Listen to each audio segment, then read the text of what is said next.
So Elder Potter, remember to give me one. I want to try that next time. So hopefully that I'll be clear as we speak. And what has happened over the years, one of my jobs I do is to talk and teach. And thanks to my teachers, Dr. Goma, Professor Wawa, all these people have been teaching me as a medical student, and now I'm standing here with them in the same podium speaking after them. So if I fail, you know what the teachers have done wrong. Okay.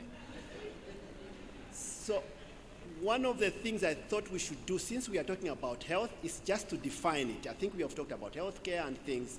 So I want to go to that definition you raised and then see how it goes from there. So the WHO, which is like one of the bodies that govern healthcare globally, puts it this way.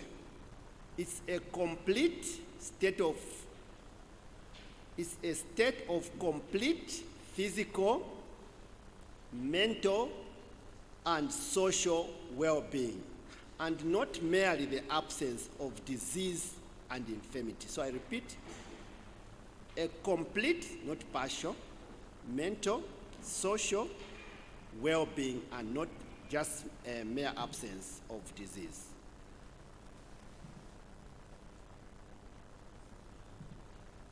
Another definition I wanted to say as we start is another word known as palliative care, because I'm one of the physicians practicing that with Dr. Goma. So this one is defined as comfort care,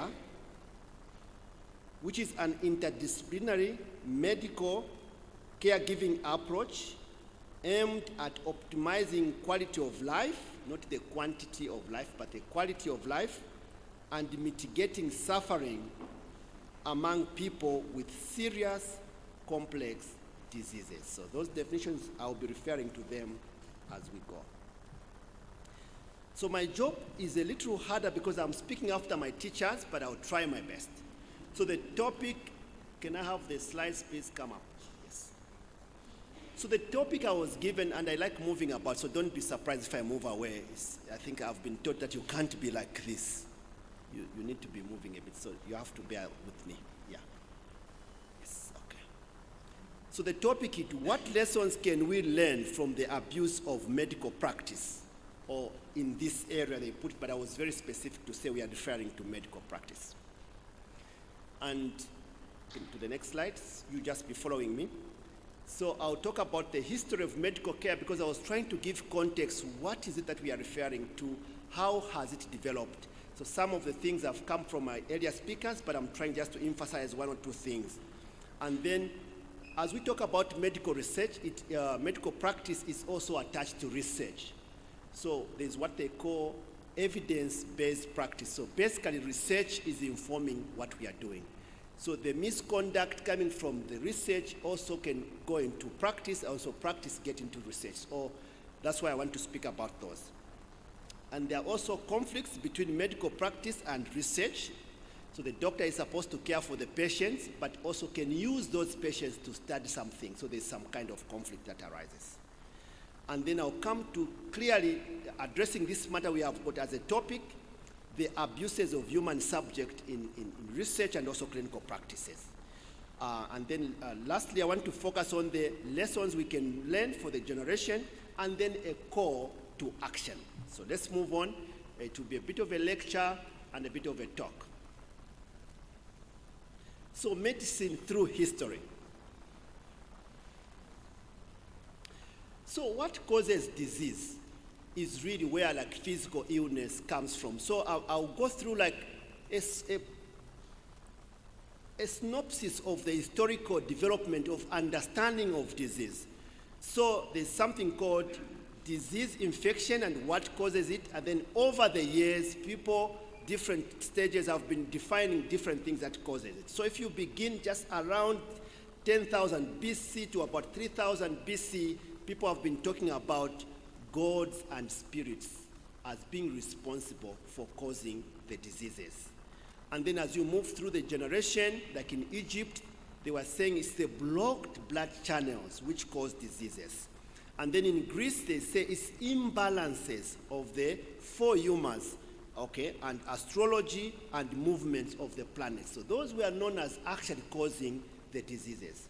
I'll jump some slides here because I wanted to talk about this generation, because over the time they have been finding different things, but if you come to somewhere where we are falling, it's like 1900s to now, what is causing the diseases?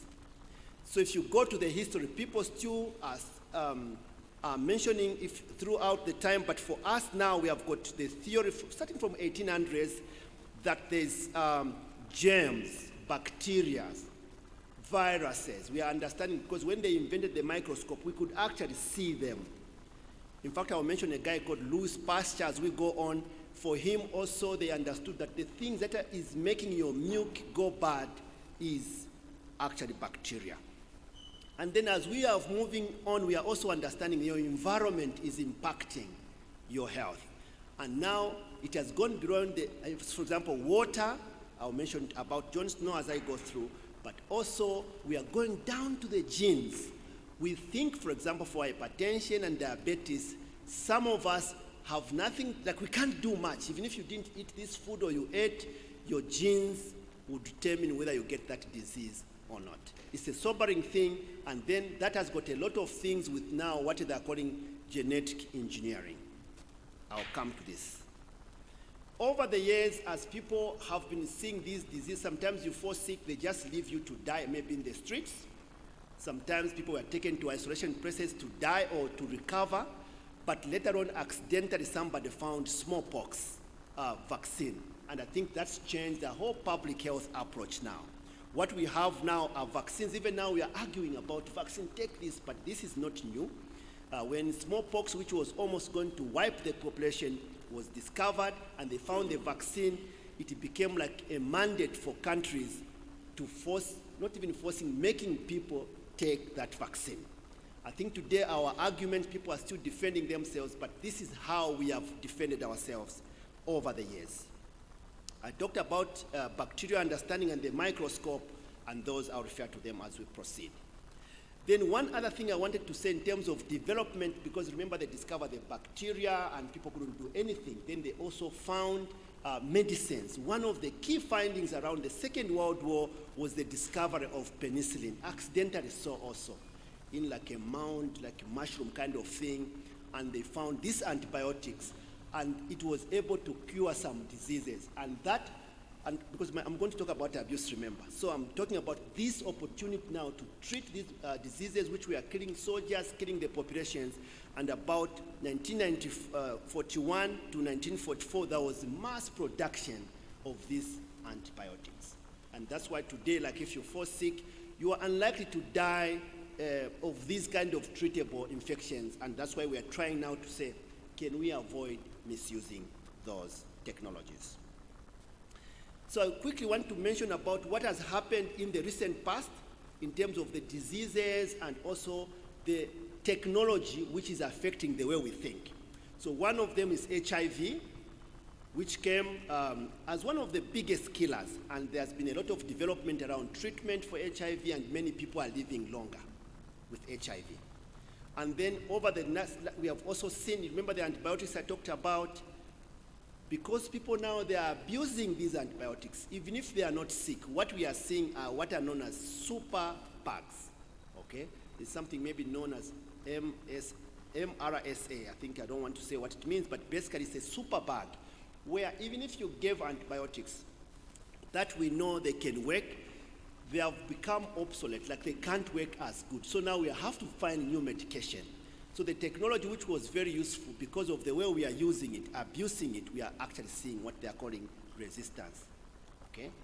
And then we are seeing the return of old diseases. So in fact, some of even this, there's a new pox, what is it called? The new pox virus. It's actually similar to smallpox in many ways.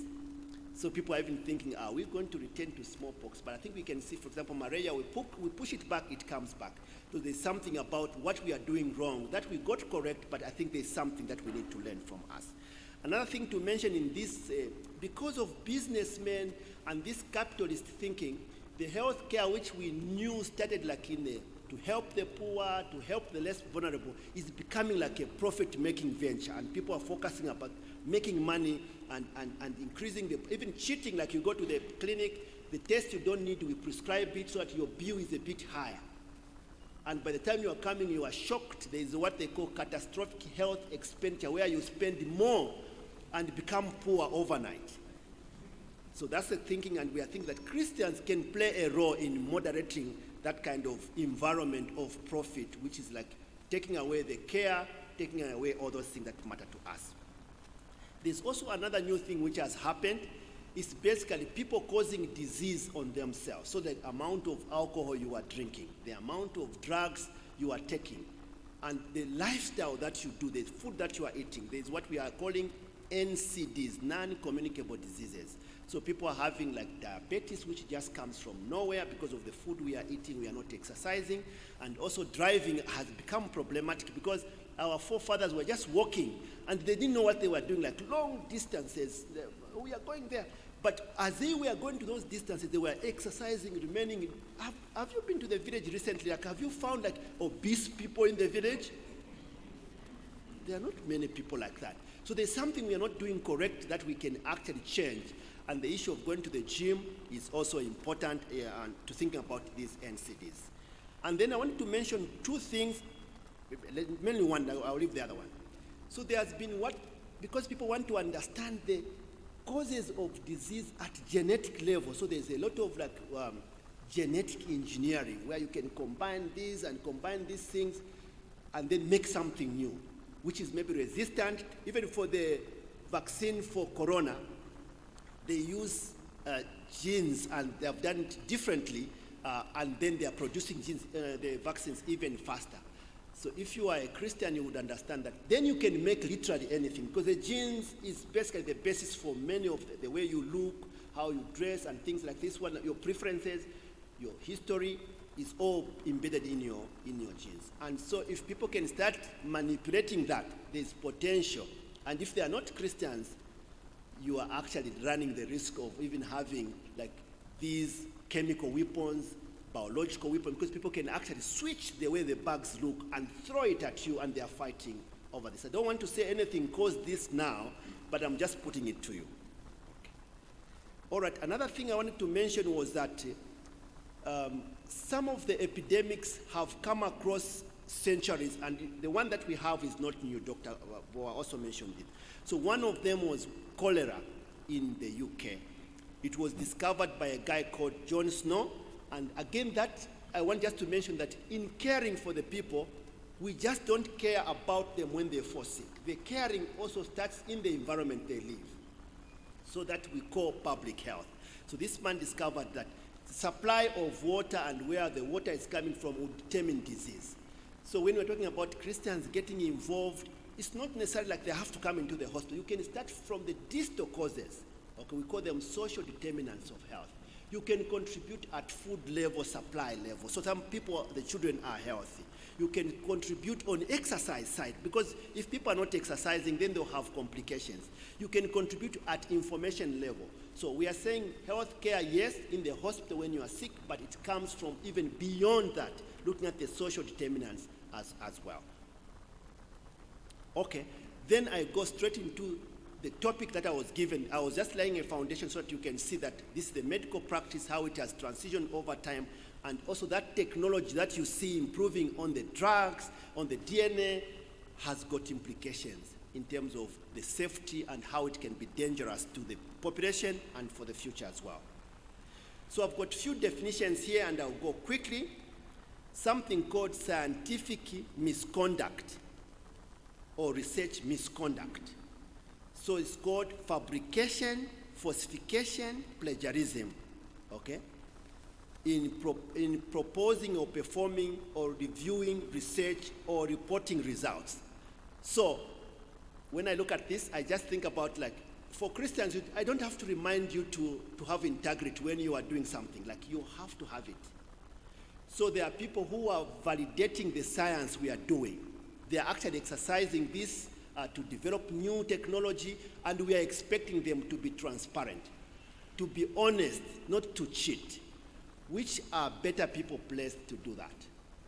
And then we are asking now, how many people in this audience or among us are scientists who are sitting where the knowledge is coming from? Because we can't leave it to others to do this for us. It's so dangerous because they wouldn't be guaranteed that they won't falsify, because the world is cheating. So they would be falsifying even evidence where they say this doesn't work. They work with pharmaceutical companies and say this works actually, and they're giving you medicine which is not working. And when you look at the content, there's nothing there to heal you. I've heard of people taking antihypertensive medication and the BP is not coming down. Okay, I wanted just to mention those. Okay, let me now go through what we are calling unethical or professional practices that are apparent or rampant. And there are so many. I put 12 here, but you can think about this. This is not exhaustive. So some of these unethical ones include irresponsible professional activities. Okay? So sometimes you could be a doctor, you go to work drunk. Dr. Boy, you have seen this. They are drunk, you're saying, doctor is drunk. And you are hoping that you find a normal doctor there. Professional malpractice. I've seen people like bring to my small girls at UTH, they are terminating pregnancy and making money when the girls are underage and they have not gone through the processes which would make it like illegal, because there are processes in Zambia. And then others, corruption. You have heard about people going to the hospital and they have to pay some sweeper somewhere to get to the front of the queue. And as I speak about this, you can know that if we had a Christian, hopefully this should not happen. Sitting as our receptionist, sitting as the doctor, so there's no corruption. And there's also professional misconduct. There are expected ethics of the doctors, and people must be following that. There's professional fraud. Then illegal professional practice. So basically, as a doctor or a nurse, you need certification to practice, and you have to practice in the area where you are trained. So if you go out and do things with an expired license, that is not allowed. There's also criminal activities that doctors can be involved with. I'll give some other examples. And also something that is very subtle, it's more like a soft kind of abuse of the practice. So medicine is very top-down. Professor Bao, you agree with me? It's a top-down. So your consultant, when they say something, if you are a junior doctor here, you can't really argue much to change that position, like it remains that. And there's a lot of intimidation in the environment, and basically it's professional harassment there. In the UK, I think they have addressed it. For us, we are still fighting it. And we are hoping that if we can have Christians as our consultants, Christians as our professors, that environment must be much more pleasant to train in than to allow these like big tempers, like when he arrives, you are all shaking, yes, come on, can you run? Everyone is running to this direction. And if you don't do it, for medical students, sometimes you fail your exams because you are looking like you are not obeying the rules. So we are hoping that there could be people who are Christians that can present a different picture to this. Okay? And then there's also people who are abusing their professional status. I heard of one of the doctors, a clinical officer who was saying he's a medical doctor. In fact, he wanted to do circumcision. I don't know if you were at UTH. So he picked a child in Clinic 5 and did circumcision, and the child had a bleeding disorder. He didn't screen. So since he's not a doctor, not licensed to do that, that time they had not given them permission. So he was running with the child to theater, bleeding. So now we have to discover, who is this guy? He's not a doctor, but what were you doing up there? It's not the theater. We don't expect that to happen where the Christians are. So we are asking, where are we ourselves to help with this kind of abuse?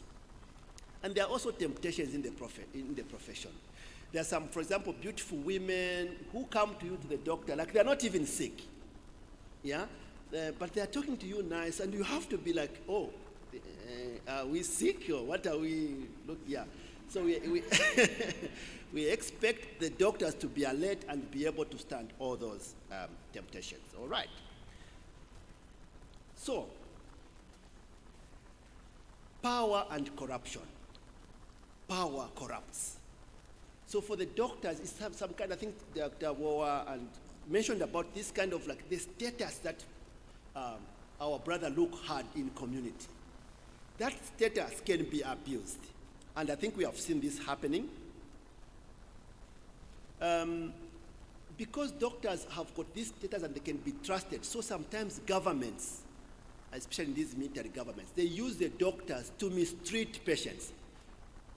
And then the patients, when they come, they will trust that the doctor is doing a good thing. I'll give you an example. He's doing a good thing, but in fact he's working on behalf of the state to get information, passing it on, so that the patient hasn't consented to that. So doctors can participate, for example, in surveillance of maybe terrorists. In fact, there was something about Guantanamo Bay where they were actually doing, doctors were like accomplices to abuse, okay? And I've also talked about falsification of files. So sometimes people can say, okay, can you change the identity of this one? And the doctor is signed. And I've seen people come, and by the way, I've seen people who are not sick. They say, doctor, can you write me a prescription or a sick note? And several times I've said no, and the brethren get annoyed. Can I have a medical report? I said, I don't have I can't screen your eyes, I can't screen it, so you need to go to UTH. No, this is not a good brother, yeah. We don't have to do everything you say, because there's a profession to be protected, and also understand that that falsification of writing a sick note when you are well is professional abuse. So when doctors say no, I think we should understand. Okay? There's also this a discussion around euthanasia. Like sometimes people are sick and they come to you, and the way I said palliative care comes to my mind. So when they come to you, you're asking, they want to die. I am tired of this sickness, I want to die, I want to be killed. Doctor, can you put an injection, lethal injection, I die? So the question we ask as Christian doctors is that, is this person mentally well? Remember the definition of health. Maybe they are not mentally well and they are making decisions without mental capacity, which is adequate. Then the second thing, are they frustrated with the care we are giving such that they are preferring to die than to continue with care? And so this discussion is very hot, I can't exhaust it. So then the decision has to be made. For Christians, you know what, we are supposed to preserve life.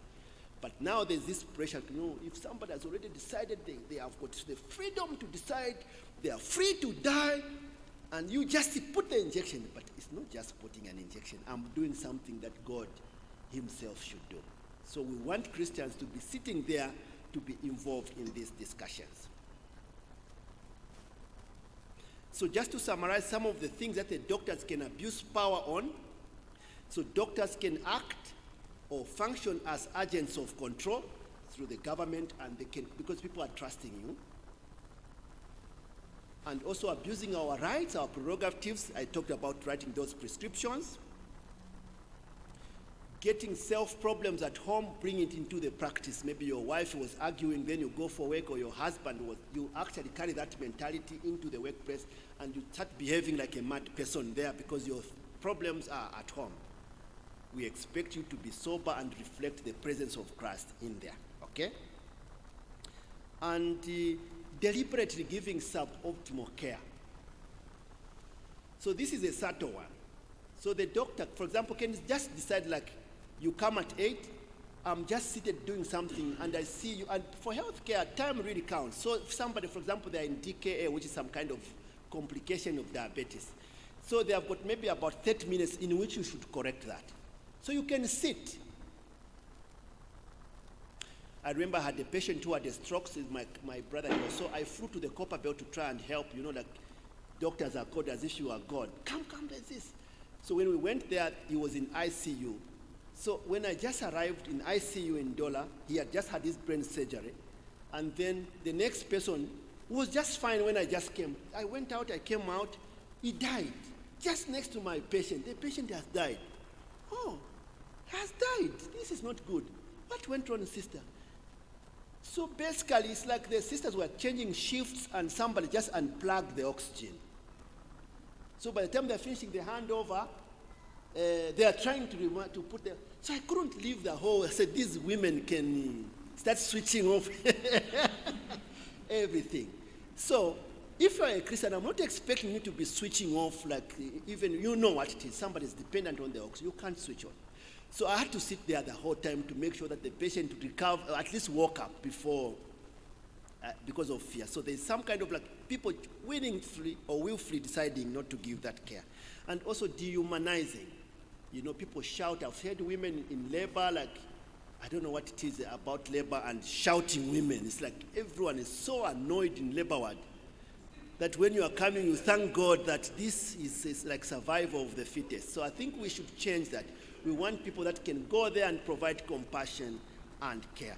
Then the last one is a disappointing one, but it's true that doctors can actually abuse patients, especially ladies, for male doctors. And we have had, like, at professional council, this does happen.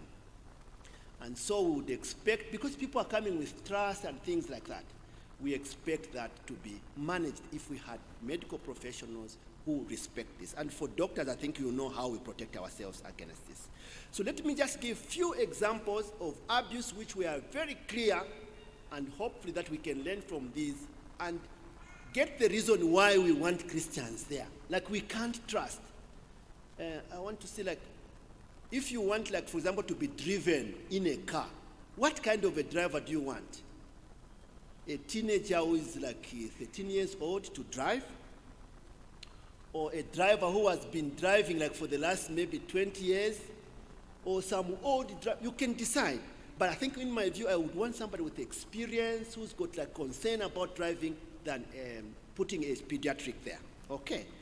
So let's go to the Nazis. So between 1993, I think 1933 and 1945, in Germany, that was around the Second World War, there were a lot of funny practices. So the doctors were literally doing things that they are not supposed to do.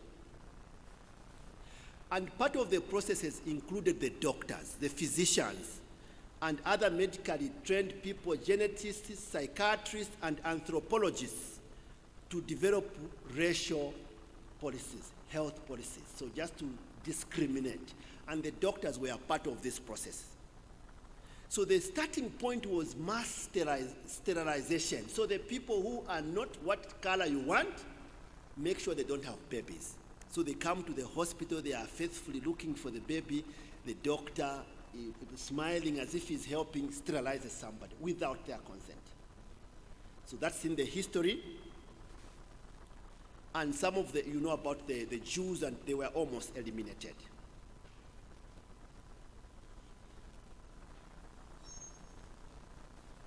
And sometimes they would actually take a patient and then they put them in the air. They are following them from different distances to see like what would be the safe place to fall from, so that when you want to come by parachute, you don't die. Like, what is a good so they are throwing people and they are falling. I think this is good 2 meters. I think he has crashed. Let's pick another one, 3 meters. I think this looks like a good, and they are using human beings to get to that, okay? They were also using freezing techniques to find out, like, at what point can a patient die.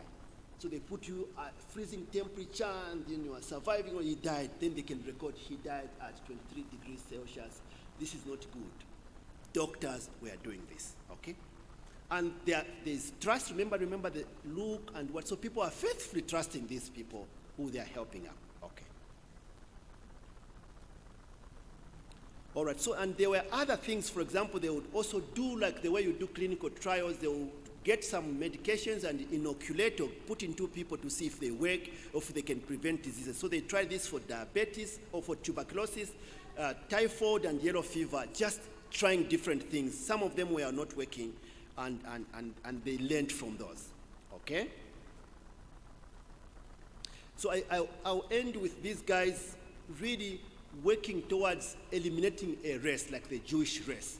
That was part of the thing that, for example, they would also see when they put those diseases, they want to give a disease to someone and see, will it be contagious or not? So they put a disease in you and see what happens to you. We are doing that now in some of the controlled trials where we are directly inoculating this. Another heinous thing which was done for about 40 years is what is called the Tuskegee study in the US. Doug, I think you know this story. Yes.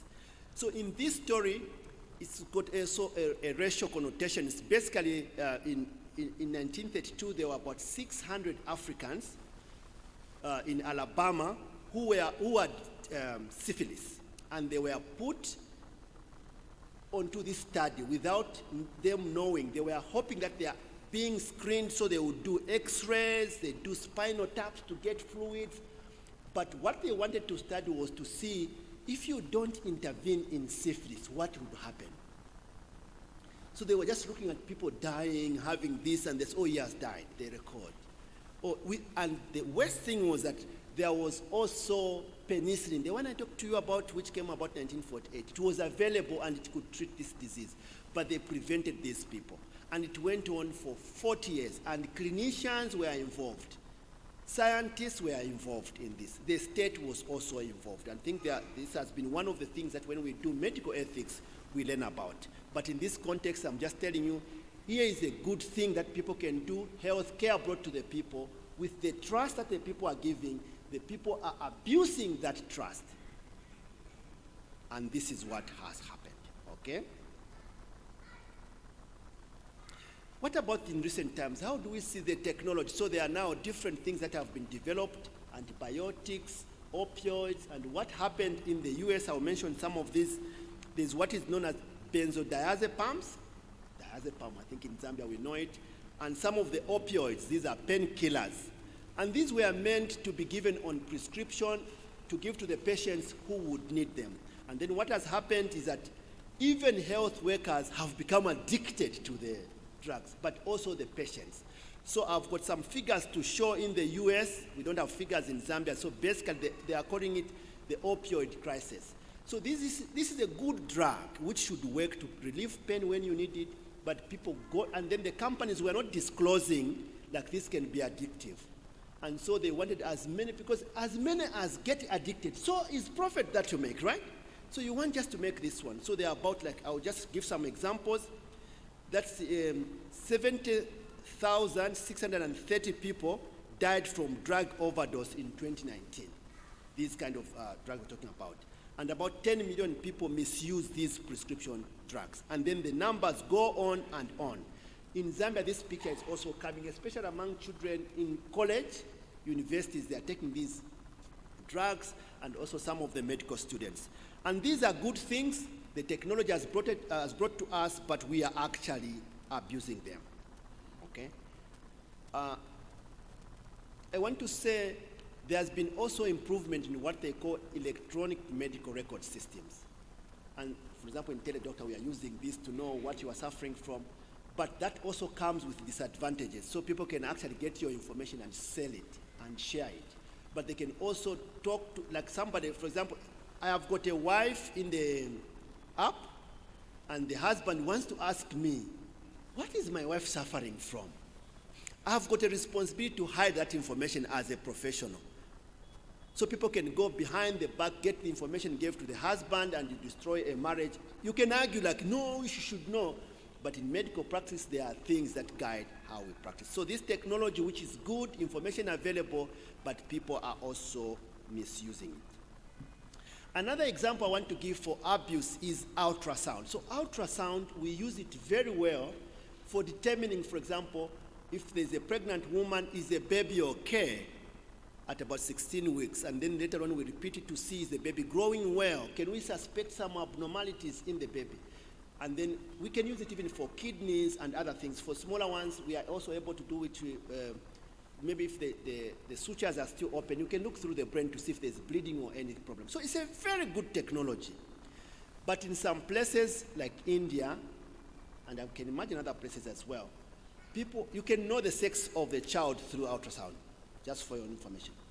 So because some people don't like, okay, I will sound a bit rude here, they don't like girls. We like girls, yeah? I'm the father of a girl, so I like, yeah. So they don't like girls because in their culture, they have to spend a lot more money to marry off the girl. Not the way men bring money here, it's the other way around, the women pay. So people have to say, it's better you have a son than a girl. So in those contexts, people go very early in pregnancy to go and do an ultrasound, and they find it's a girl, they terminate it. And people have such good technology, so now they are using that now. In fact, the Lancet said that about 500 females were like babies. were killed in this way, where they would just fancy a girl, the parents would want to eliminate it. So this is technology which should help all of us, but it has been abused as well. Then I want to bring in another thing which is controversial, and you can take it, by the way, this teaching is a bit ethical, and what I was telling me, it's not a biblical teaching, it's just what it is ethical and covering those ground. Sex affirmation, you can take your pick, but people change sex. So maybe you look Wilbrod here with a beard, what tomorrow I can come doing like this. Okay, and I'm walking like this, and I've got breasts, and before long I'm looking different, and that's what I want to do. So then we are asking, this plastic surgery is useful. Somebody has got, for example, burns and what we actually use it very well, Dr. Bo and Tim, to try and make people look good, and they were burnt, and they come and we recover people and they look good. But people have now been using this technology. They just don't like the way they look. Maybe they want to change the sex. Or maybe they want the boobs to become big or small. I don't want to say whether it's right or not, but what I was telling you that this is something that we think can work. For example, somebody's bent, we can use plastic surgery to create the face. Somebody looks good, and there are a lot of opportunities as well. But what is happening now is what they are calling cosmetic surgery. And you can decide how you look, and there are consequences to that. All right. And there's also to this, they are calling it gender affirmation, and the question I'm asking, should doctors act in the place of God to decide what sex somebody must be, or help somebody where God didn't finish? Like, what is the role of the doctor there? Okay. I've mentioned this. Another thing which I already mentioned is genetic engineering. So basically, this is the latest way to diagnose disease at genetic level, and you can also modify, pick these genes, pick this and make this animal, which you think will be resistant. So sometimes it's in agriculture, they're trying to make like a drought-resistant plants, so they combine them this. But that technology can go anywhere. They can use it to make a new human being. There's been cloning now, this discussion. They want to make a new human being that doesn't grow old, all those things. People are still trying different things. So this is an area where there's so much potential, even the ethics of medical practice currently cannot control. And to me, that's where I want Christians to be sitting, because that's a time bomb. We want to have young men and women become scientists, go into genetic engineering, to start innovating and using it for the good and not for the bad. Even some of the, for example, the coronavirus, there's been a discussion, and it might not be true, that somebody sat down in a lab using genetic engineering, made this bug, and we have lost relatives, friends from all these things, and somebody made it. Maybe it's not true, but it's possible that for the future somebody can do that, and we want us to move there and do something. So to respond to this, especially the heinous crimes in the Second World War, there was something which was made, it's called the Nuremberg Code. So basically to try and guide how the practice should go. But my point is that all these principles that they were bringing, they really are Christian values, how you should conduct your medical practice. They are borrowing on our Christian values. So if you ask me, who is going to be the best scientist ever to become a scientist, who can be safe and be trusted, my answer would be a Christian would be the best person to sit there. We might not even need these codes. And there are other organizations which are actually helping us build on those. Yeah. All right, so I want just to mention another thing, that because of the pressures of the government, sometimes doctors or nurses are made to do wrong things. So the pressure would be, can you give us information about so and so that we can incriminate him? And they come to the doctor. So if you are a Christian doctor, you know what your responsibility is to God and to human beings. So you can make a decision there. Now, because of corruption and wrong people sitting, people just do the things, oh, they were scaring me, you have given information, oh, they might fire me. And if you remember, as a Christian, our jobs don't even come from human beings. We should have people who should be able to resist the temptation to participate and support malpractices and abuse of their Okay. So what are the lessons I want this generation to learn, especially the younger people and even ourselves? Medicine needs people who are able to explore deeply the Christian traditions, people who have got values already, people who believe in what the mission was that Christ has put us here to spread the good news and also to think about the spiritual, social well-being of the people. So someone who is prepared in this way is the only one, I think, qualified and should be able to do a good job if they came into medical practice. So get involved. Christians have long sustained different forms of health care. And I think we have seen the examples. Dr. Goma mentioned this, and also even the first hospital which was made. So the care of the sick, as practiced today, Christians were involved. The Romans, the early Roman Empire, again, we had this, Christians were involved. Middle Ages, again, we move on to Constantine. Again, we got all these things, Christians were involved. In London, making churches, Christians were involved. So I wanted to bring it as I close, just some reflection. This is from the book of Mark 6, 7 to 13. So this is talking about Jesus sending his disciples in pairs of 2, and he told them to go and spread the gospel, but he also told them where they should stay for how many days, and I'm not going to go into that, but I want to quickly go to number 13, verse 13. After he gave them those instructions to go, so they went, and this is what they said. It says, so they went out and proclaimed that people should repent, which is the gospel, and also they cast out many demons and anointed with oil many who were sick and healed them. So, if we come down and we even thought about sin as a disease, the gospel is actually about healing our sins.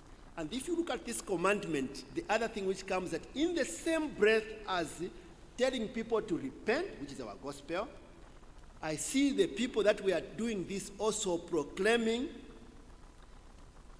taking out the demons. Remember the definition for health? Spiritual, mental, and other things. They were doing those things. And also they were putting oil, and many people who were sick were healed. So in summary, it is impossible to have a Christian who is claiming to be doing this repentance business, talking to people to change, and then neglecting all these other things. Because when we define health, it's the physical, spiritual, and social well-being, and complete. So you don't have to be a physician to know how to give antibiotics. Like Dr. Goma said, you can give something. So from the gospel, I see that as we are doing this ministry, it is almost impossible to separate ourselves from the other things. So healthcare is just part of the gospel. And if you go and you can argue with me, Jesus came to heal our deepest sickness. So even the activity of reaching out to human beings to make them Christian is an act of healing, giving an opportunity for people to listen to the gospel. And so I hope that we can move on. And as I conclude, I want just to say practical things as a way to call us to action. We need to get involved, and I've been emphasizing this throughout my presentation. We need to get involved in the call to provide health care, because we bring a perspective which the world doesn't bring. So we talked about Christian nurses, Christian doctors. We need to be there to provide the services. And I also emphasize the biblical call for us to bring the good news also comes with this responsibility. People would have other sufferings. They will have mental issues. They will have physical issues. So you can't ignore and just say, I just want you to repent. I want you to, but people have got maybe another thing. So you start with other things that they might need as you speak about the gospel. And another thing to consider, which I already reflected, is that the world is becoming capitalistic. I don't know if it's American influence. Basically, like if you are poor, you have got a problem. Why are you poor? Everyone has got money, you don't have. What kind of person are you? And people are blamed for some different circumstances, and we're not encouraging poverty. And so when it comes to health care, the rich, COVID changed this anyway, but the rich have been flying to South Africa and other people are going to India. But what happens to somebody who can't go? Who is not on insurance? Who can't pay that insurance? So we need the health workers, we need Christians to set up practices where we can actually deliberately put discounted rates for people who can't afford to come for free. In fact, some of the questions I'm asking teledoctors is that, can you ask for free? I tell you should not. But there should be provisions. There are so many people who can't afford. And that's why we do free talks and coming to the people free on air to give advice. Okay? So we need hospitals, coming to Dr. Elder Botta's comment, that are run by Christians. We need health services that are run, and even researchers who are Christians. Medical scientists who are researchers. Remember the biomedical engineering I referred to, there's potential for abuse there. Drug discoveries, this is another skilled area. So basically the rich people decide what drugs are made. So if you are poor, like seated here, and you are suffering from malaria, they don't have malaria. So there won't be anyone focusing on that malaria. So we want people who are on our side, who understands our struggle, to be the ones to be leading these efforts. Fortunately for COVID, everyone suffered. You know what I'm saying? Like everyone suffered. So there was no one saying, no, it's an African thing. No, it was everywhere. That's how we were lucky we have got some Pfizer vaccines. Otherwise, if it was just here, no one. But we want Christians, people who are trained, disciplined, to be the one to lead that. Again, one thing which really concerns me is the way medicine is like a military camp, the way to train doctors. I don't know how nursing works. I've not gone through there. But we need people that can be friendly, people that can encourage others. People are even afraid. Some of people run even away from the training or from the practice. We want Christians that can show the love of God in the way they handle their students, in the way they teach. So how many people, in fact, there's now this Christian university we have. What we need maybe is a medical school there, so that the teaching can align to the values we have. Let me stop there and allow for questions and answers. Thank you very much for listening.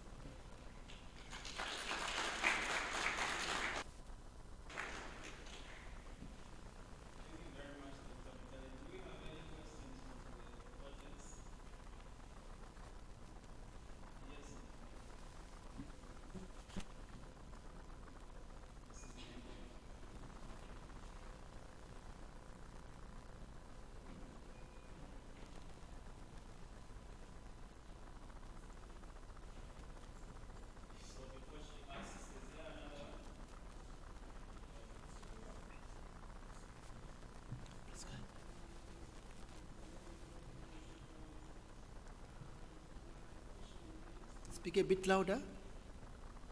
You're near close to your mouth, yes. Okay. My question is, sorry, closer again. Oh, my question is, I struggle with the blood transfusion. Yes, if you read in Leviticus, the Bible talks about taking blood, whether drinking or using your body. And I haven't found any verse in the New Testament where it justifies the blood transfusion. I struggle with that. May I be helped? Okay. Yeah, I've got my professors here that have helped me throughout generations. It's a very difficult question, and those are some of the medical legal arguments. And in medical practice, we really struggle with this, especially with the watchtowers. They don't want to transfuse. And for pediatric practice, that's your worst experience.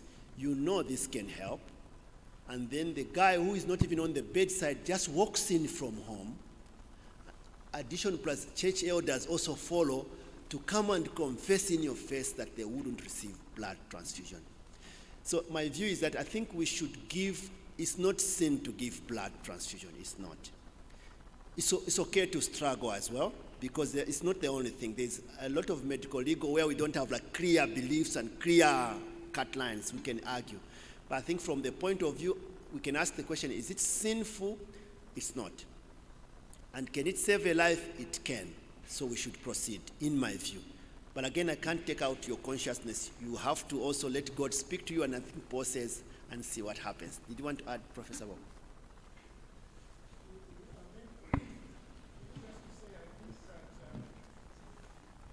I mean, we have had many Jehovah's Witnesses in the past.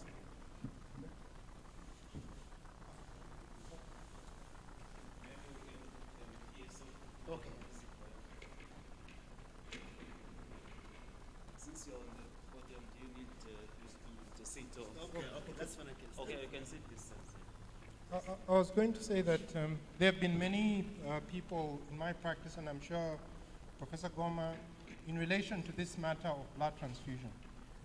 But in my feeling, if you look at the text, even in Leviticus, what it was trying to prevent is the oral intake of blood.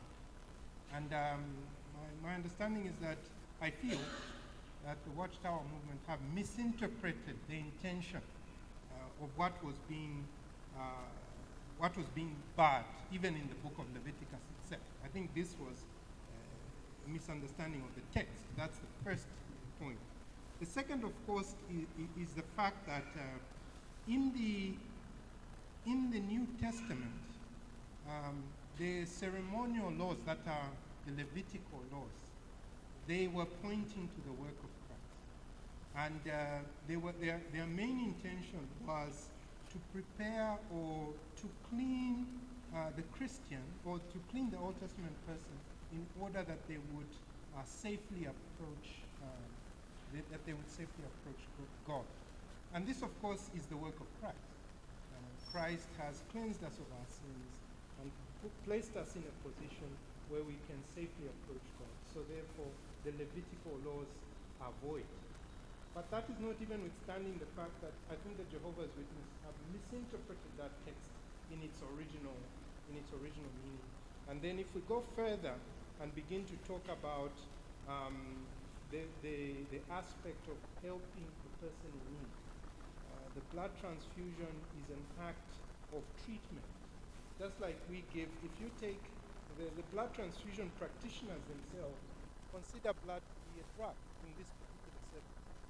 So the blood is being given to somebody who's short of blood, almost like a drug.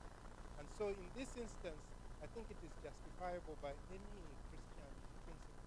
So I think those are the few points that the way I've been understood it myself. Yeah, and taking it scientifically, I think it was Elder Sakuya who tried to give a scientific explanation to some of those laws. You will know that blood is a very good culture for a lot of infections. Bacteria easily grows on blood. And so that law was really to prevent infection if anyone was to eat blood.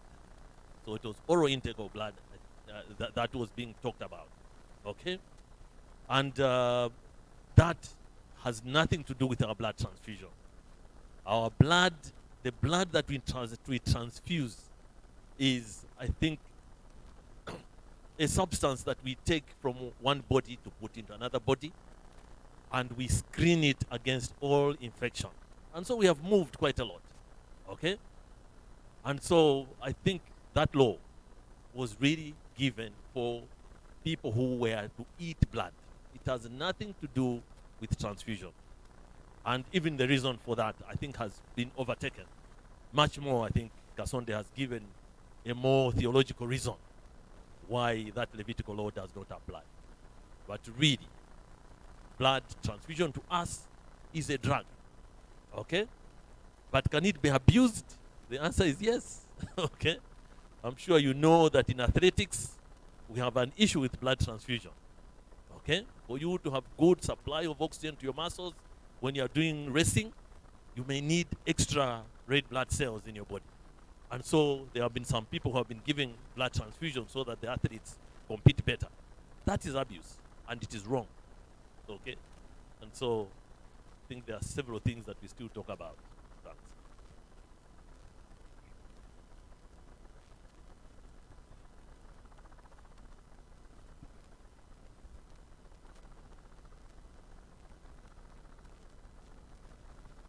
Thanks. Hello? Hello? Hi. My question, firstly, I would like to thank you very much for the presentation. My question goes to Professor Boa. You talked of the early Christians, how they prevented themselves from diseases, and you talked of how they ate healthy and how they lived in the environment. Like, I just want to find out what measures they took that we can draw lessons from, even in this generation. And the other question goes to, I've got three questions. So the first one was for Professor Boa. So my second question goes to Dr. Mutale. Just want to find out what's your take on relapsing for a person who's been maybe taken to the hospital and had counseling and then finally relapses. Like what's your take on them relapsing, and what's your, or how is it based on their mental disorders? And my last question goes to Professor Goma. What's your advice on the nurses and the patients who have been first in the same relapsing diseases? Yeah. So what's your take, or what's your advice given to them? Should they proceed with counseling, or should they stop, or what's your advice on that? Thank you.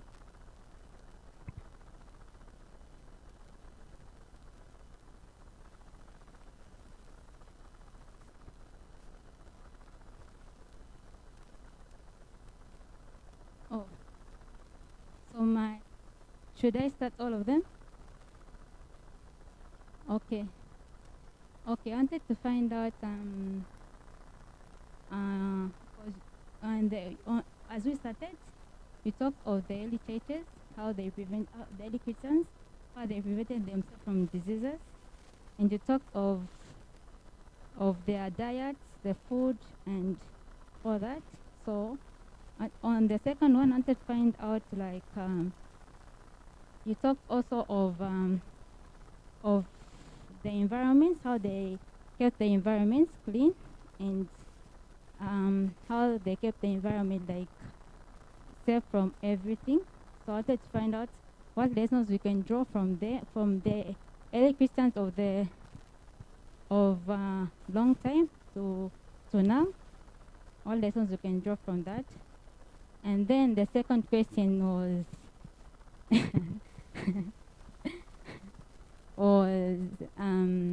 for Professor Mutale, for Dr. Mutale, sorry. Yeah. What's your take on a person who's been relapsing,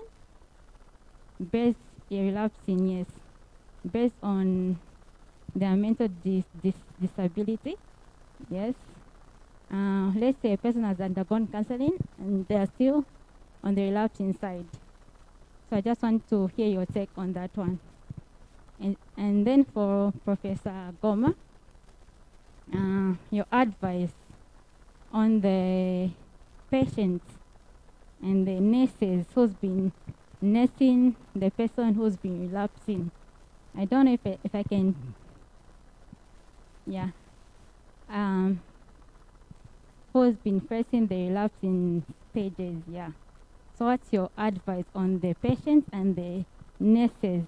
Because you talked of the nurses having the heart for the patients, and let's say the nurse has, maybe the patient had not had enough money, so the nurse has sacrificed to buy, let's say, medicines for the patient, and then the person relapses. So what's your advice on that one? Yeah, thank you.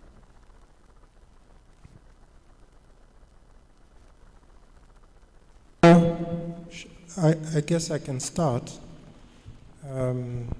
Yeah, I think you quite rightly, I think, as I understood the question, it was to do with what can we learn from the Old Testament church and the health regulations that were stipulated in the book of Leviticus. I think that's the question. Yeah, I think there's a lot that we can learn from that, and I think maybe the point that you are making, which we should all be making, is that a lot of the principles that were in the Levitical laws are very useful and quite accurate. In fact, a lot of the things that we do now as health workers, some of them are based perhaps not on reflecting on what was taught in the Levitical laws, but by trial and error over the years, the health professions have built an understanding of how to manage health care. But sometimes when we look at the scripture, we begin to realize that, oh, this was after all what the scriptures were saying. Because they didn't, perhaps the scripture itself doesn't put it in medical terms, or it doesn't give the detail. So it shows us that we must look more carefully at what was taught in the Levitical laws and try to apply it better. I'll give a couple of examples. First of all, if you look at the matter of circumcision, which was one of the laws that the nation of Israel implemented and which was given to them by God, we have now come to discover, of course, the value of early circumcision. Not only in relation to, we did a program not too long ago about male infertility, which appeared on TV about 2-3 days ago. And one of the problems we have now in Zambia and in Africa is infertility. There's a high level of infertility among, in fact, a decline in the sperm count in men. Infertility in women has gone up. And one of the major causes is sexually transmitted diseases. One of the prevention mechanisms is circumcision, because when you circumcise the man, you reduce the place where these germs, the STI germs, sit, including the virus which causes human papilloma virus as well. So we see that some of the regulations that were provided in the Old Testament, we have seen them to be very useful in this current time. And really, the point being made, which I pick up from what you're saying, is we should go back a little more and look at these, what was provided for in the Old Testament with a different light and begin to learn and see what we can implement. Even the dietary laws are basically, I mean, my own belief, looking at the evidence that is there, is that a vegetarian diet is actually the best type of a diet. And the eating of meat that is white meat, especially meat that comes from fish, for example, is the kind of the healthiest type of protein. In fact, a lot of diseases come from the eating of red meat. And so if you look again at the Levitical laws and the regulations related to dieting, they favored very much this kind of approach, a very vegetarian or what they call pescatarian diet, which is vegetables and fish. So I do accept that there's quite a bit that we can learn, and maybe we need to look into it a little bit more and study a little more of what was taught and instructed to the nation of Israel in the Levitical laws. But we have tended to neglect them a little because of, as I said before, their intention and purpose has been overtaken as the New Testament church has come in, and as the Christian, as the Lord's work was completed, and a lot more of the approach that we have taken. So we have tended to neglect them, but there is value in them, not for the purpose of salvation, but just for the purpose of living. And so many people are going back to see what was it that was taught in the Old Testament. Are there certain things that can help us just to improve our living and lifestyle? Thank you very much.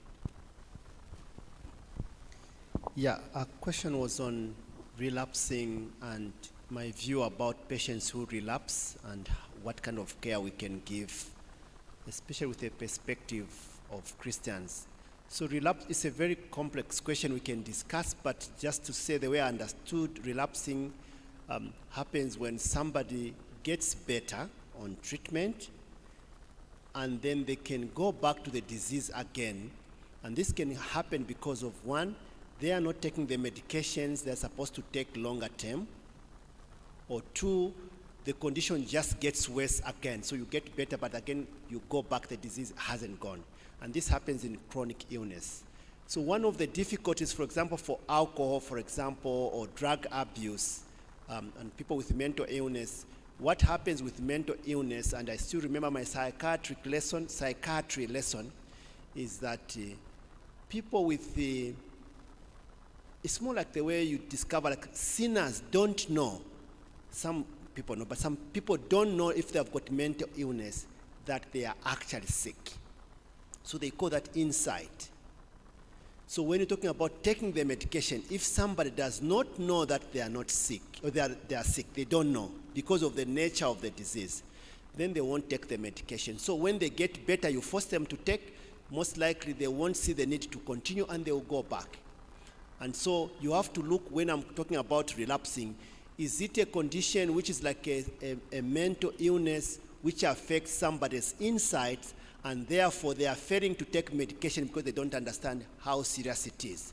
So instead of just shouting at the patient, forcing, it is very important to understand that context and see how you can support them. Especially when they are recovering, their insights comes back, and then you can explain and continue counseling about those. Then there are people who deliberately stop taking medication. They know it's dangerous, they stop doing this. We have seen this especially in the HIV situation where somebody is on ARVs, someone, they just abandon it. And then the HIV comes, they've got complications. It's very difficult in practice actually to have a calm heart when you know this person is deliberately not taking. It will require the heart of a Christian, the heart that has been changed, to be patient and go through the same thing over and over again. Otherwise, in many cases, most of the health workers get very annoyed, and they would say, it's your own life. If you want to die, you can die. But I think for Christians, that's where we make a difference. And that's my comment on the relapsing. Professor Goma, do you want to add? Yeah, I think for me, she was talking about what the caregiver should do in case where the person she's looking after is getting a relapse, isn't it?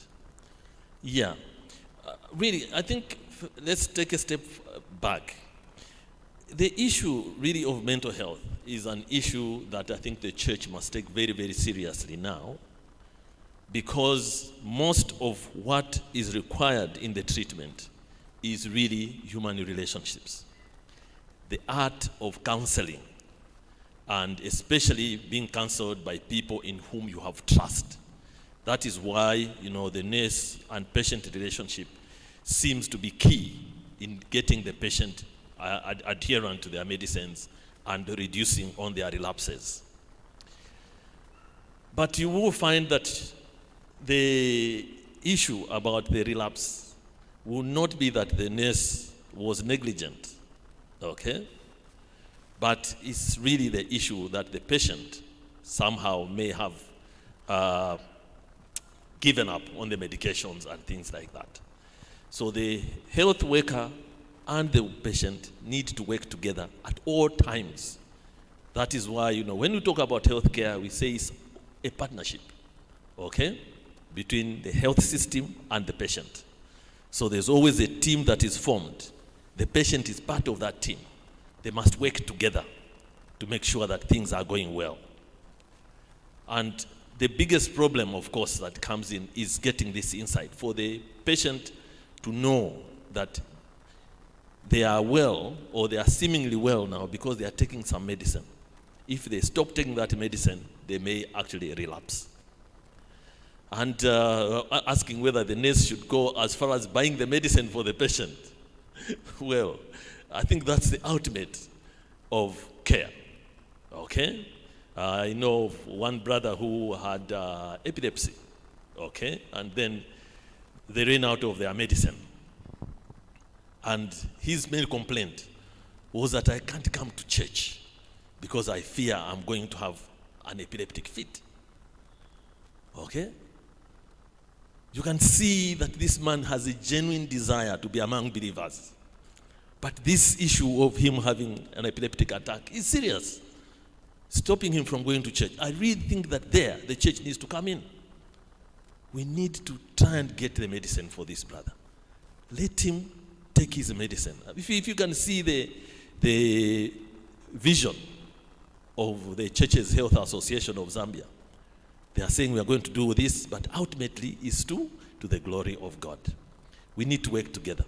So the nurse, as she's looking after the patient, must make sure that support systems are around that patient. Most of the time you will find that, the patient you are looking after has a closer relationship with someone else. That's the best person we can use now as a treatment supporter. They need to constantly keep asking this person, are you taking your medicines? Are you taking your medicines? Are you taking your medicines? Are you having any side effects? What else can we do about this thing? That way you are going to reduce on the relapses. And, especially, relatives, where relatives are looking after this patient, the relatives themselves also are supposed to be under care. Okay? Now, I think I should make reference to my own personal situation. I have a relative who is not doing very well. Okay, she's had a relapse, so I took her back into hospital yesterday. And so when I was talking to the psychotherapist, the psychotherapist says, "But have you had any treatment yourself?" Okay. Because you also need some treatment, okay? Because mental illness, you find that a lot of you get affected in the process. And so you need to actually support each other as you are going along. And I think my worst experience, of course, was in China itself. There was a Mr. Piri there who liked, relating to his illness very, very closely. And so he would always ask you as doctors. He talks to you and then says, "But you guys, have you taken your medicines also?" Okay? Because he believed that, to be well, you needed to continuously ask each other about this medication. And he was right. Okay? So we need to open up. That way we are going to find that there are fewer relapses in the family or in the patient that one is looking after. But finding the medicines is a must.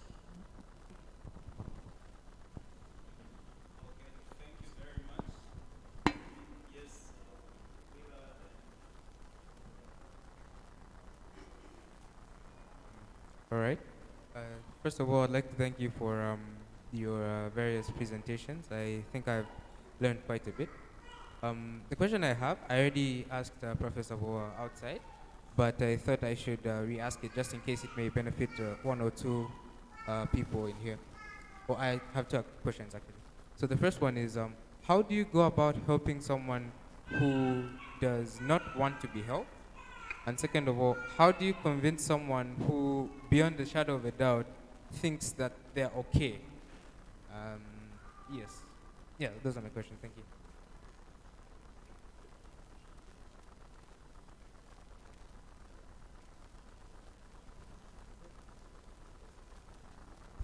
Okay, when I saw Wheeler, I could not really recognize him because the last time I saw him, he was like, so I just, but when I remembered his mom and his dad and put them together and looked at him, I said, this is Wheeler.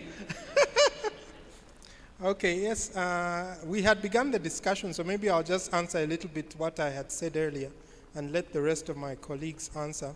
This is not an uncommon problem in the medical setting where somebody refuses to be assisted.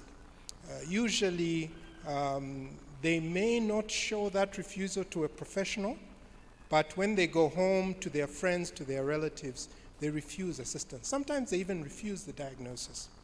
And the person may be diabetic, but they be in denial over it for a very long time. And sometimes they will refuse assistance as well. Yeah. And I think this is a difficult problem to deal with, but it's especially a problem that is suitable for a Christian to deal with. Because one of the reasons that people refuse help is because a lot of the help is not genuine. A lot of the help that is offered to people in need is to tick numbers, to say that we went to that place, we spoke to so-and-so, we visited the ward. It's not really genuine. A lot of the resistance comes because they think that you are not really genuine and you're just going to report to somebody else about them. And so I think the challenge there is, especially if you face it as a Christian, is to demonstrate your genuineness. And the genuineness is demonstrated by your persistence in relation to the person. The person may be diabetic, or they may have, especially often it comes with psychiatric illness, because it's stigmatized. Any illness that is stigmatized. In other words, an illness that has a bad name. You don't want to be labeled that you are HIV. You don't want to be labeled that you have mental illness. So people tend to resist this. And so I think for me, what I would suggest is your persistence, your genuineness, your making a friend of the person rather than just showing up to assist them with their problem. What they more rather will listen to is if you create a friendship with them. The chances is that they will be more willing to listen to them. The other thing that I've found which is useful is don't insist that you are right and they are wrong. Sometimes people will deny something else, something, they themselves may know it, but if you try to kind of step into their shoes and try and see it from their perspective and try to be in agreement with them as much as you can, and then try to reason with them over time, the chances are that you will win them over time. So that's what I would add. Yes, so I'll even complicate this matter further. So we've got situations even like where parents refuse care on behalf of their kids. Like they come to the hospital and we say want to give blood transfusion, and the parents refuse care. And they're not going to die, but it's a baby who is in there. So it's really a big discussion. So I agree with Professor Bauer here. My first point is that, so in medical training, there's what they call communication skills. So for the doctor, for the nurse, that is key. In fact, some of the care for the patient when they come to you, about 80-85% is just talking, with tests and other investigations, maybe making about 15%.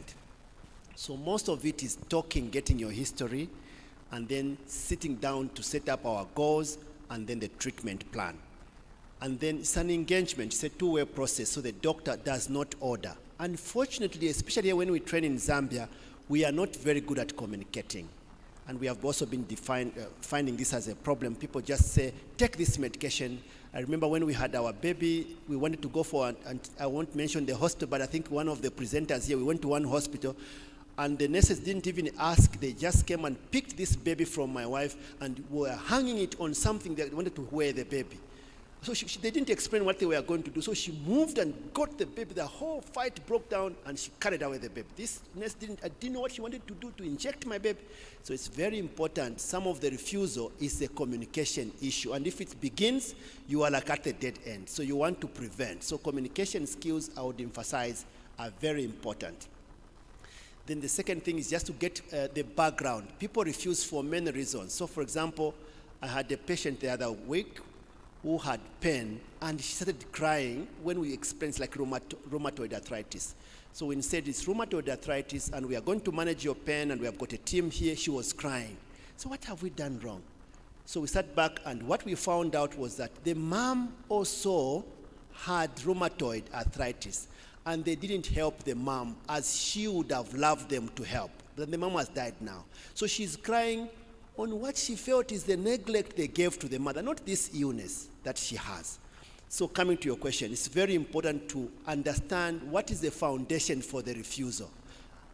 and some of it would be the experience they had before, some of it would be, again, the other thing I talked about, the insight. Is the disease such that it is affecting decision making?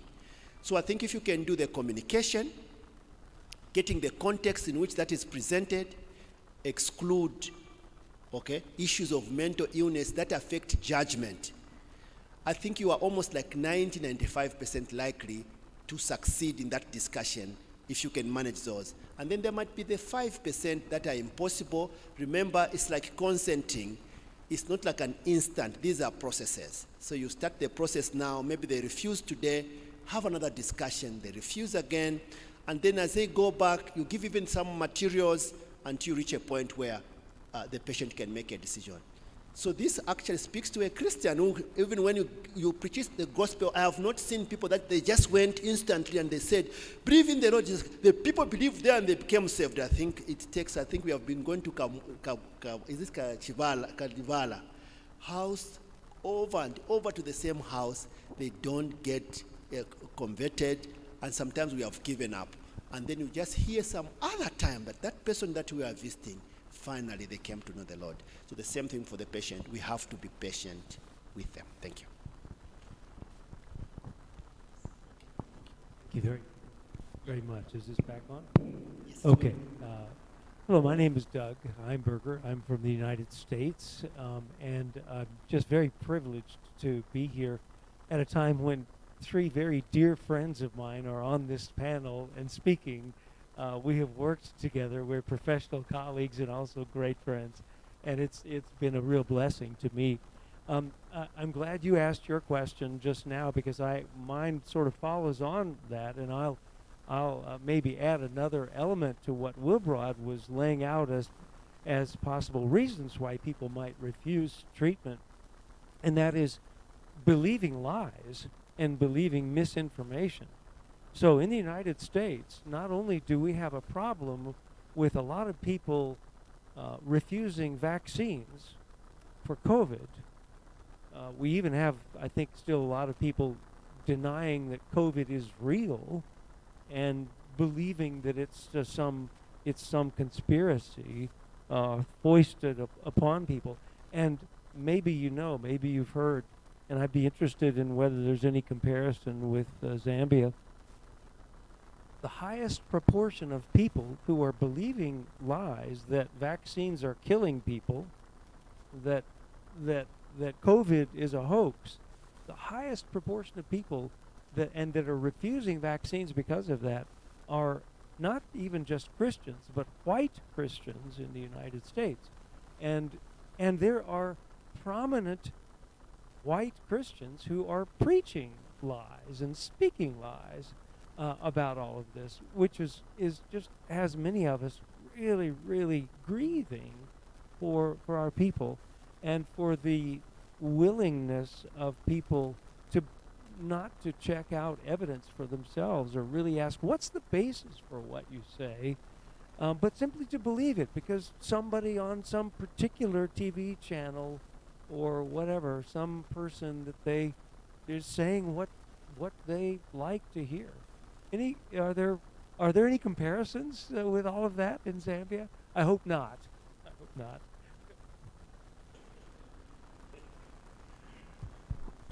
Yeah, we had a team of people who were in Chiwombo district trying to do a campaign for vaccine just last week. And they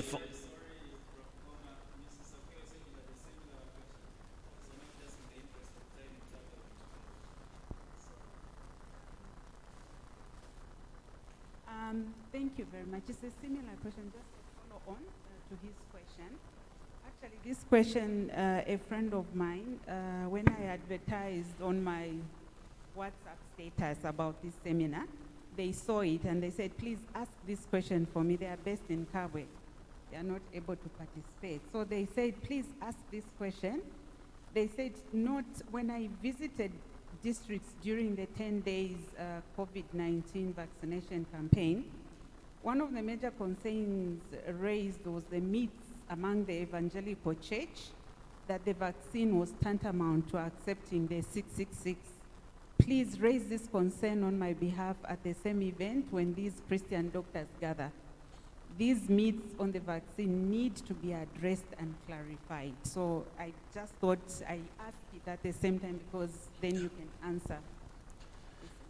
Exactly. That is where I was going to. Actually, one of my relatives had just been on that campaign, the 10 days campaign, and they went into this portion of Chibombo where that 660 thing is very rampant.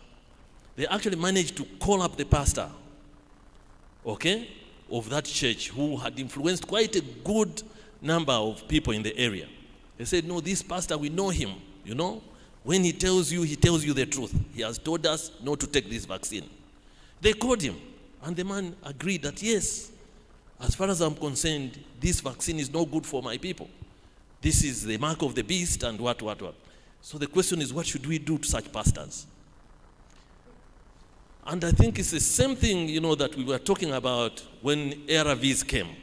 There were some pastors who were telling their people not to take ARVs. What do we do to such people?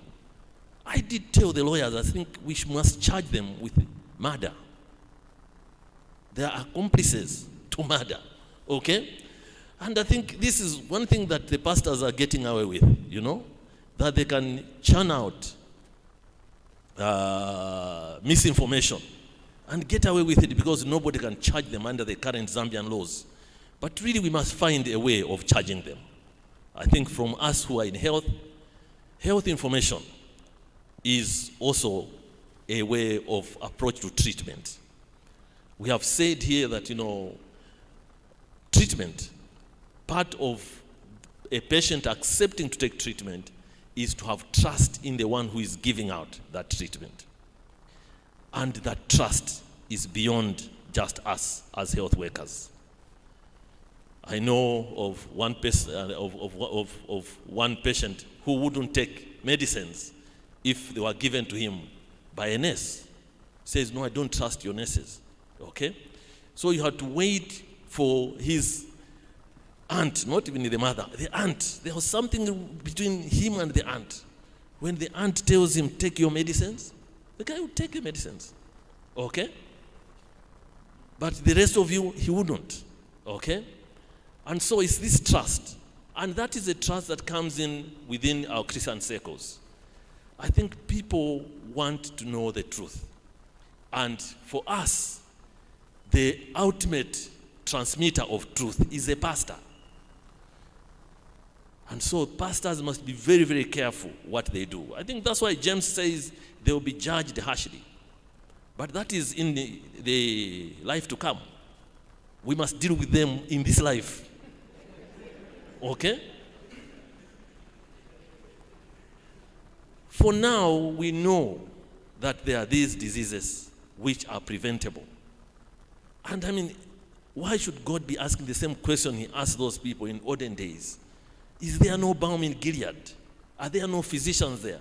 Why are my people dying? Should that question be asked now when we have made so much advance in medicine? The answer is no. So the pastors must give room to science. And if they don't want, they must suffer for it. So I really think, you know, just as we said it in the days of ARVs, that, you know, pastors who preach against ARVs must be taken to task. Even now, the COVID pandemic is a real pandemic. We have a vaccine on site. And if a pastor is advising his people not to take that vaccine, he is actually predisposing them to disease. And once they get a disease and die, that the blood of those people will be on his head. I think that's the way we must say it. And I mean, it's surprising that, you know, Zambians are also picking up this myth so quickly. You know, I really think that I thought it was something that was coming from social media.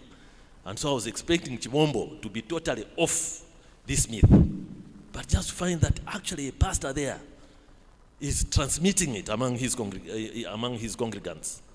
It's very, very disappointing, and I think it must be dealt with.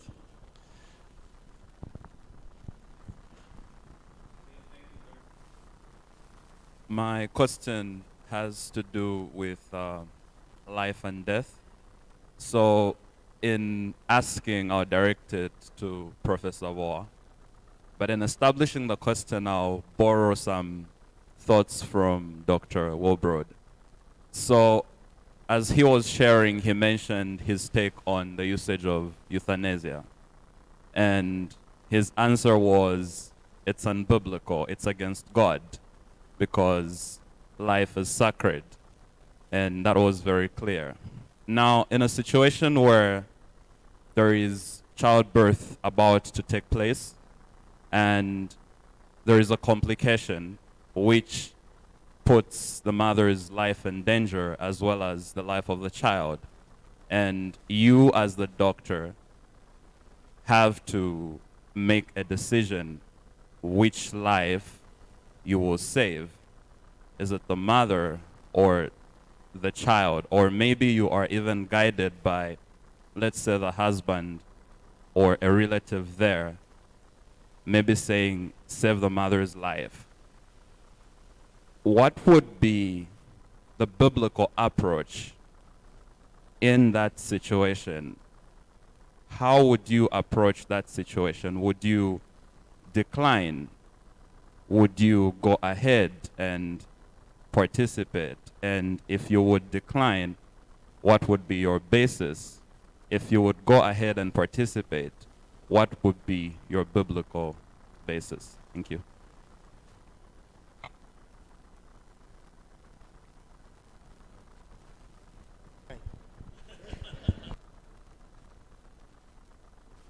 Obstetrics, these are the type of dilemmas that obstetrics brings to you, and there are many of them. But let me just distinguish, first of all, euthanasia, because you mixed the two of them. Because euthanasia is different. Euthanasia is a decision, and I'm glad Wilbrod spoke about it, because his wife is coming from the Scandinavian countries where they are very strong on euthanasia. The decision of the individual to take their own life is considered most important, and that the doctors should comply to this. So euthanasia, I think, is a separate subject. And I think from that perspective, I think we would all be clear that from the biblical perspective, life comes from God. And no one has a right, not even yourself, to decide to take your own life in any circumstance. And I think that is the general belief of all the doctors. So that one is not in dispute. Now, when it comes to emergency situations, in obstetrics in particular, where I am on the obstetric labor ward, for example, as I did when I was a younger doctor, and there is a situation where the life of the mother is threatened.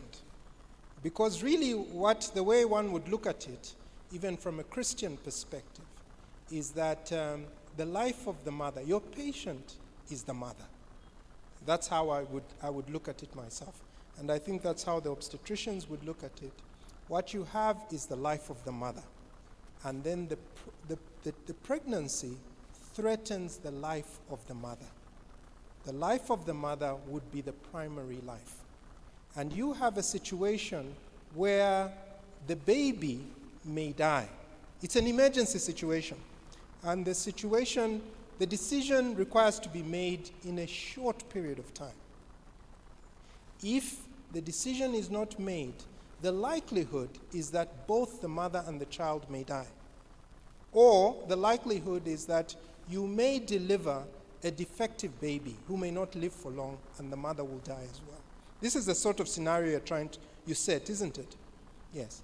So the way I would understand it is that from the Christian principle, you would try to do your best to save both lives if this was possible. But many times in emergency obstetrics, this is not at all possible. So you're trying to save the life of the mother most of the time. I wish there was an obstetrician here. Christian obstetrician, you would save all our issues. But basically, my understanding is that the calling of the doctor, which is also the Christian calling really, is to save life, and to try and save life in all circumstances and all types of life. But in this situation, mostly in obstetrics, your primary duty, I think, is to the mother, and to try and save the mother primarily. Because quite often when you do not, you have a problem with the child. Very often the child is born with mental illness, and the care of the child that is delivered, it becomes problematic. So I think in summary, what I would say is that you would try to save both lives if it is possible, but your primary duty is to save the mother's life. Maybe the others can add as well. Well, fortunately, in real life, these dilemmas are very few, very, very rare actually. And so it must not scare you as a young person to venture into obs and gynae, okay?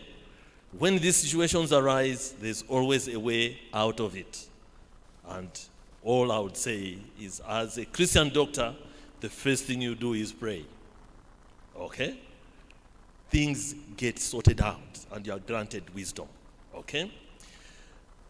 Most of the emergencies that we talk about here are issues that need particular care. And all you have to do as a doctor is not to stand by and watch the baby or the mother die. Okay? So what we advocate is good clinical practice. I think Prof. Bowa is very right. The patient you have is the mother. Okay? And what is it that is threatening the mother? It may be pregnancy, but what exactly are you talking about? Okay? There are very, very few conditions where you can really say that, there's a baby who you must kill so that you can save the mother. That is where abortions come in, okay? Most of the times these things occur, it's very late in life, the baby is able to survive outside the mother's womb. That's not a termination of pregnancy, okay? But if it is before what we say, the age of viability, you find that most of the doctors are just lazy, okay? Like hypertension in pregnancy, okay? You have a child, you have a mother developing hypertension. The child is just 18 weeks in the womb. Then blood pressure starts shooting up.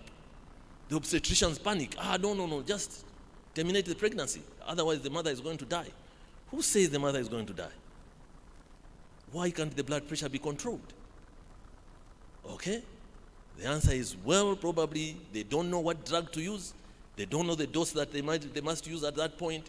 And so, well, theirs is not really to treat hypertension. Theirs is to look after the mother, so they want to get rid of the baby. No. Just make sure you get the correct drug. Keep this blood pressure down, keep the mother going. They'll reach 32 weeks. And then you can have a nice cesarean section, and the baby comes out alive, and the mother is also alive. So medical emergencies are not as common as we consider them to be. And as believers, we need to aid people in good practices. And that's what we stand on. Otherwise, most of the terminations that they do in hospital are just because the guys want to take a shortcut. Okay? And that is very unchristian. And to us, it's totally unacceptable. That is why in Christian medical practice, we insist on excellency and competent practice. The physicians, the obstetricians who are there must know how to deal with these issues, okay? Or they must know how to refer. And everyone else must really be there to support every life that God conceives. A quick one. So when you become a young doctor, I think you are doing very many things, like 95%, which are not controversial. Unfortunately, sometimes this 5% which remains becomes like a bulk of the arguments and you lose almost your life, like trying to explain the 5%. I think most of the times we don't have those kind of decisions, but we do have to have those. Fortunately, medicine is a multidisciplinary team. So people who care, so you can be like a junior doctor or a middle grade doctor or a consultant. Ultimately, the consultants make decision for that thing. And the people in Obs and Gyn have been doing this for a long time. So your job would be like a junior doctor starting, is to highlight what you have and let that decision be made by the team. In fact, the practice also gives an option for people to say that my conscience does not allow. Professor Goma, correct? My conscience does not allow me to. That is also respected. Like if you want to bow out totally, your conscience does not allow. That is also allowed. Like you don't want to be part of the decision that's going to be made. Okay, so you don't have to be forced to make, and it's a team thing, and if you think you are not ready, you can back out. All right, thank you.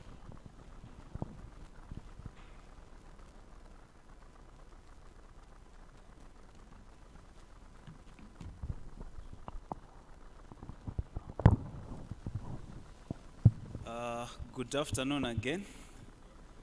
Yeah, thank you so much to the speakers. I think we will have to end here, looking at the time we promised. Although we started late, we've done fairly well managing the time without stifling people, and we've had enough time to ask questions. I've seen some come through my text, but I think the askers can follow up with the speakers, the particular speakers that they would like to get the answers from.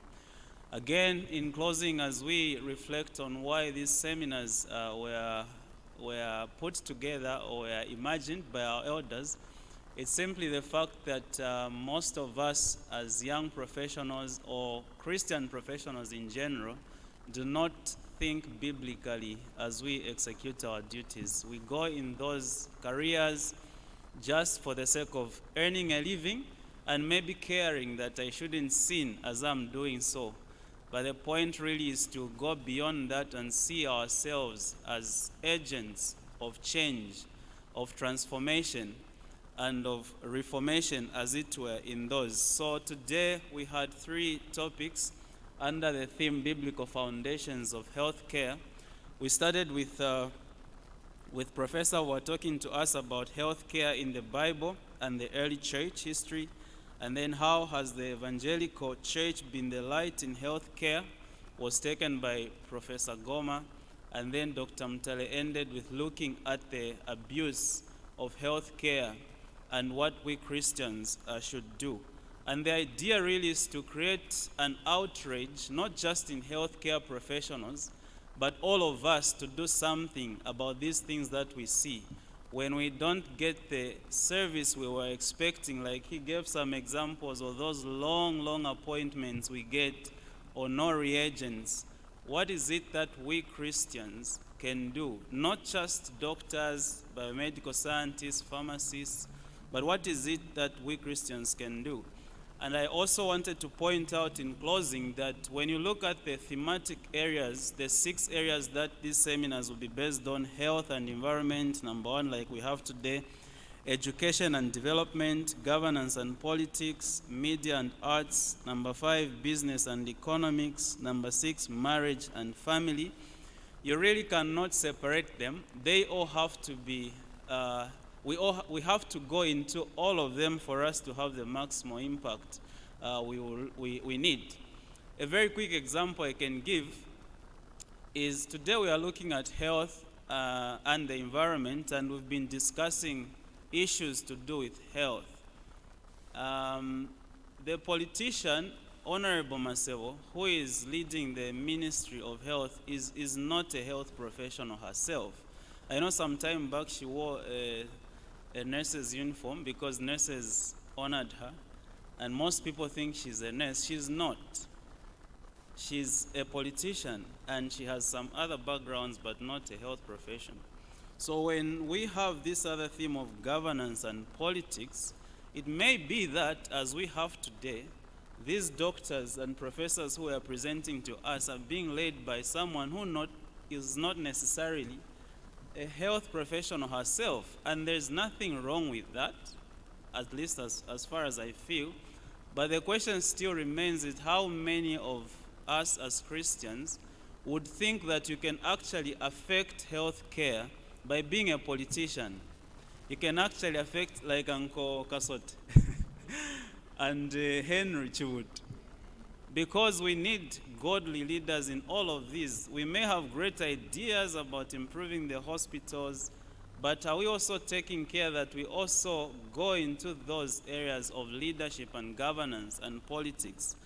And Jennifer Sakuya asked about misinformation and disinformation about vaccines and drugs and all of these things. If you are a journalist, are we thinking holistically about improving healthcare by using your platform, your expertise, and your experience as a journalist to send the correct information about vaccines and prevention? That's how the elders are trying to get us to think.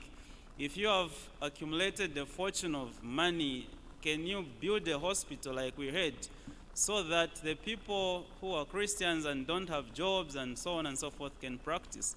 I've been involved very, very heavily in this recruitment process in terms of advising the Ministry of Health which cadres they should get for the lab and so on and so forth. You may have heard again in the news we had applications of over 100,000, about 115,000 applicants, but the Ministry of Health is just employing 11,000 of those. And you can imagine, so where are the 98 to 100,000 of healthcare professionals going to be? You may have money sitting in the bank. You can come up with a healthcare institution and then absorb some of those Christians who may not have the jobs. That's the whole point of this intervention and this strategy over the next 10 years.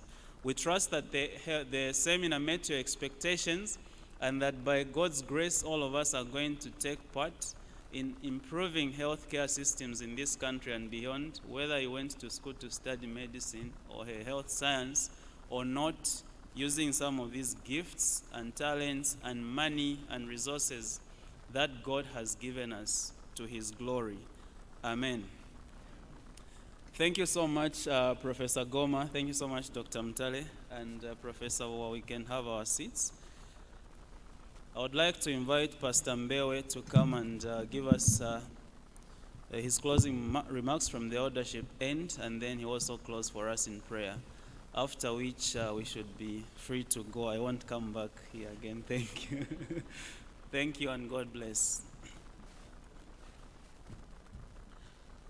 Well, first of all, a word of thanks to our presenters and speakers for taking time out of their very busy lives. You can be sure that one or two individuals have died in the hospital because they've been here.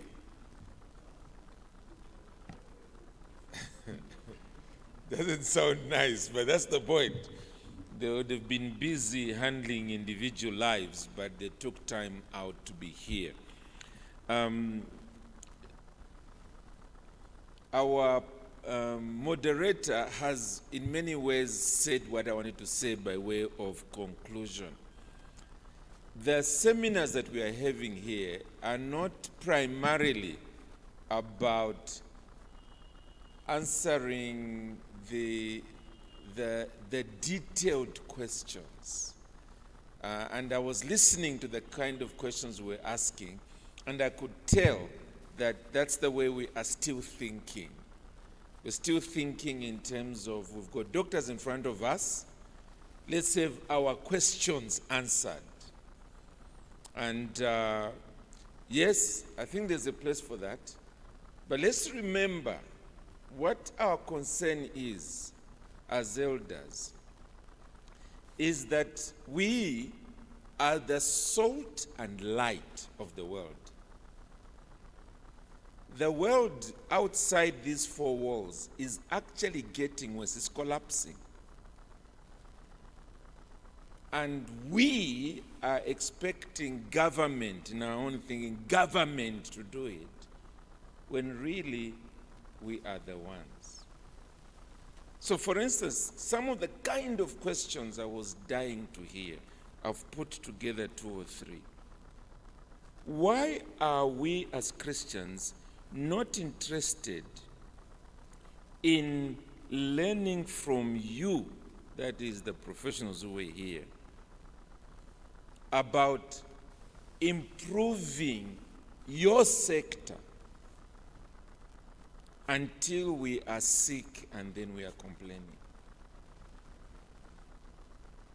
Here's another one. How can we, who are poets, software engineers, farmers, lawyers, etc., participate in improving the health sector? Tell us, you who are here, how can we, me I'm just a farmer,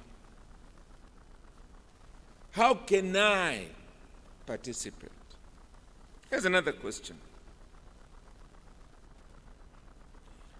What should we be doing today, we who are sitting in here, to make healthcare more available in rural areas or reduce our trips to India?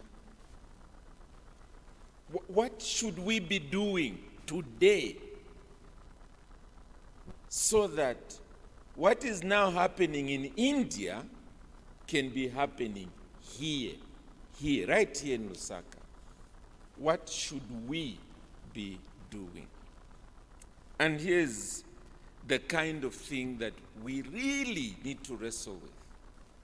Because ultimately, brethren, and I don't know how I can convince you about this, maybe we can get nurses and turn what I want to say into medicine, and then, have nurses at the door to put it as a syringe into us. That it's actually us who are the people to change this world. It's us. And with respect to the health world, it's quite simple. We cannot carry out the cultural mandate while we are dying like flies. We can't. Either ourselves, because what's happening is just when we learn enough to become productive, we die. Or the very people that we are supposed to be working with to carry out the cultural mandate, all they are doing is trekking to the hospital, just trekking to the hospital, on long queues and so on, and that's all that is swallowing up the money. We obviously realize this is important. And so this material that has been presented to us, we will transcribe it, reduce it into some kind of readable material, and make it available in written form. It's a deliberate policy that we have. Because ultimately, we must be the agents of change and reformation. I think he said it here. We are the ones to do it. Different ways, but those are the questions that we should be asking. Different ways. But our moderator brought it out. Even journalists have a role to play. Poets have a role to play. Whatever, we have a role to play, all of us. And we need to be doing this. Again, thank you very much to our presenters here. They are, oh yes, thank you.